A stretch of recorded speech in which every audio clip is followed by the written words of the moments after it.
Salary नहीं है। जो वीडीसी मेंबर जिन्होंने 2000 के बाद गले पकड़ी उनको कुछ नहीं है। मगर मुझे हैरानगी की बात यह है कि हमारे प्रेसिडेंट ने उनसे खर्चा लिया, ये बड़ी शर्म की बात है। हमें तो इस बात का मुझे तो इस बात का पता ही नहीं था, और कल शाम को मुझे इस बात का पता चला कि हमारे प्रेसिडेंट ने कहीं इनसे खर्चा लिया। क्यों लिया? ऐसा करना कानूनन जुर्म है और गुनाह है, जिसका ये गवाह मेरे पास मरमत के लोग बैठे हुए हैं। और आज तक हम इस आधार पर नाचते गए। क्या बोला? हमारी यूडीसी यूनियन रजिस्टर है। मुझे कोई बंदा बताए कि ये यूडीसी यूनियन रजिस्टर है या नहीं है? एक बार मैंने शांतिपुर भूषण जी से मैंने एक बार ये कहा था, मैंने कहा सर आप ऐसे कीजिए, जम्मू में चल के हम एक कॉल देंगे। मैंने कहा एक कॉल करते हम जाएंगे, बसंत राय ठाकुर जी को साथ में लेंगे, और उस टाइम तो ये सारे लोग हमारे साथ में थे। मैंने कहा उनको साथ में लेकर हम एक मेमोरेंडम पेश करेंगे। मगर उसने वो ना तो मेमोरेंडम बनाया ना कभी पेश हुआ। हाँ, हमारे साथ अपनी स्टेप लगा के ये दिखाता गया। और बात रही खर्चे की, खर्चे के ऊपर ही सारी ये लड़ाई हुई। अगर लोगों ने खर्चा ना दिया होता तो आज ये लड़ाई की जड़ न होती, तो ना उसने प्रेसिडेंट बनना था। मगर जब से उसको खर्चा मिलना शुरू हुआ तो सारी खेल जो है इस खर्चे की वजह से बिगड़ गया। और आज के बाद जो कोई प्रेसिडेंट होगा, डिस्ट्रिक्ट प्रेसिडेंट होगा, कोई कुछ भी होगा, तो मेरे हिसाब से जब तक कहीं ग्राउंड लेवल पे काम कोई ना आए तो हमने खर्चा किसी को नहीं देना है।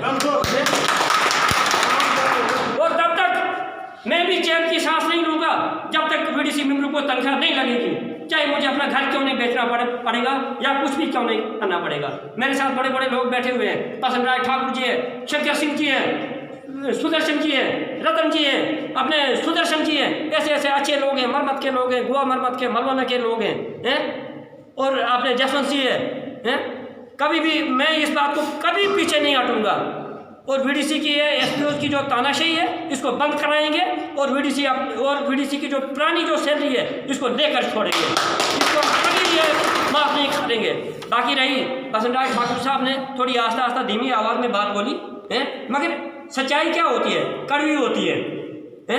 सच्चाई क्या होती है? इनके पास सच है, इन्होंने जो बातें बोली सच बोली है। अगर कोई लारा देने वाला कोई लीडर आ जाता, मैंने ये कर देना वो कर देना, हमने सब काटे में जानी थी है। मगर इन्होंने जो बोला सच बोला। कल शाम को भी मुझे एक मलवाना का इंसान एक फ़ोन करने लगा, बोलने लगा कि हाँ जी कल कौन आ रहा है? मैंने कहा जी बसंत राय ठाकुर जी आ रहे हैं। नहीं, मैंने कहा कोई ना कोई आएगा। बोलता नहीं यार तू फिर भी बोल कौन आ रहा है। जब उसने मुझे मजबूर कर दिया, मैंने कहा तेरे को आने से वास्ता है या तेरे को बात करने से वास्ता है? बोलता नहीं शांतिभूषण जी तो बहुत बातें करते हैं। हमने बात उनको नहीं देखना है, हमने उस चीज़ को देखना है जो सबकी हक की और इंसाफ की बात करें। हमने पैसे बिटाने वाले बंदे नहीं अच्छे हैं, हमें पैसे नहीं चाहिए। मैं आज यहाँ तो इसमें हमारे स्टेट बॉडी के जो चेयरमैन प्रेसिडेंट आ गए वो हमारे रतन जी आ गए, जो सियाने भी हैं और बुज़ुर्ग भी हैं। तो इनके ही साए के अंदर जो है हमारी सब कमेटी जो है काम करेगी।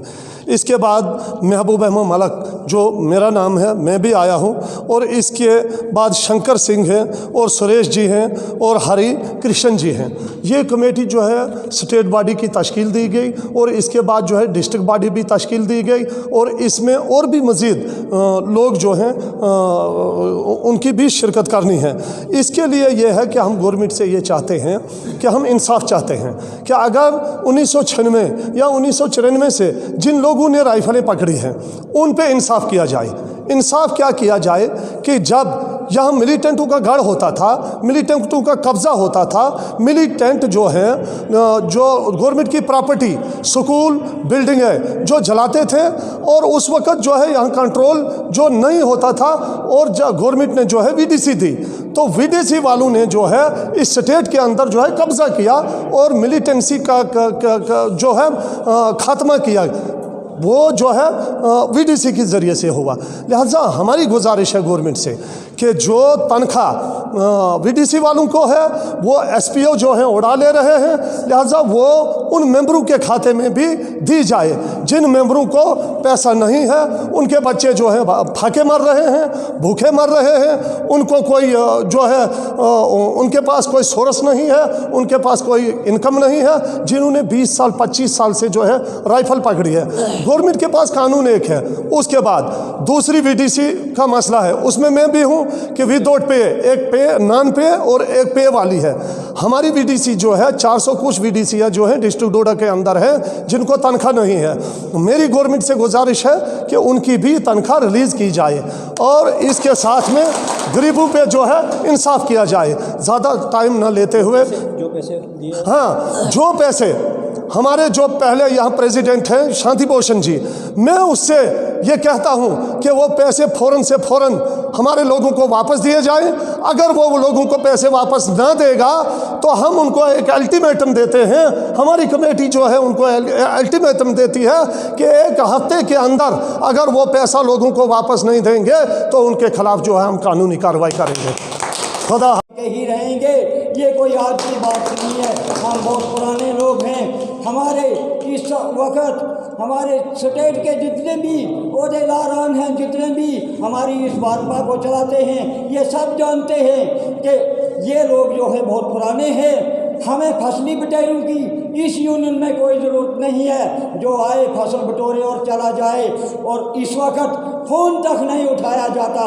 बहुत लोगों ने मुझे शिकायत की, गुंडों के किसी लड़के ने मुझे शाम को फ़ोन किया कि 25,500 रुपया हमसे लेकर हमारा फ़ोन तक नहीं उठाया जाता। मैं कहता हूँ लानत है उस जीने पर, सरकार है उस जीने पर। इस वक्त उन लोगों को इतनी भी पहचान नहीं है।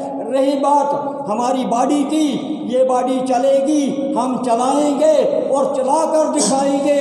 हम किसी के पीछे चलने वाले नहीं हैं, हम फ्रंट के लोग हैं और फ्रंट में ही रहेंगे। कभी कोई आदमी कहा करता था, कभी किसी ने कहा कि ये लोग सुरेश चीख पर बात उठी कि ये लोग मेरे पीछे पीछे आते हैं और क्या कहते हैं फ़ोटो उठवाते हैं वहाँ भाजपा दफ्तर में आकर, तो क्या कहते हैं लोगों को गुमराह करते हैं। ये गुमराह करने वाले लोग नहीं हैं, ये शाना बिछाना चलने वाले लोग हैं और फ्रंट के लोग हैं ये। तो मैं मीडिया के माध्यम से आप लोगों को संदेश देना चाहता हूँ कि हम इस लड़ाई में सब साथ चलेंगे। यहाँ हिंदू मुस्लिम सिख जात का कोई सवाल नहीं है, यहाँ सब मिलकर चलेंगे और सब एक हैं। इस वक्त अगर इन लोगों को दे दिए गए हैं तो फिर भी मेंबर हैं, इनको कुछ नहीं है, वो खाने वाले चले गए। अब क्या कहते हैं यहाँ हम जो बचे हैं तो हड्डियों वाले बचे हैं। तो मैं आपका टाइम ना लेते हुए, क्योंकि हमारे मीडिया वाले भी थोड़े इसमें हो जाते हैं क्योंकि ज़्यादा टाइम होता है, तो मैं फिर एक बार आपसे रिक्वेस्ट करूँगा, थोड़ा सा 1 मिनट लूँगा मैं, कि हमारे जम्मू, बसोली, बनी और क्या कहते हैं सांबा कठुआ वालों को भी मैं ये मैसेज देना चाहता हूँ कि वो हरगिज़ ना घबराएं, हम साथ चलेंगे, जैसे पहले चला करते थे वैसे चलेंगे। तो मैं इतना ही कहते हुए आपका धन्यवाद करूँगा। जय भारत, जय हिंद।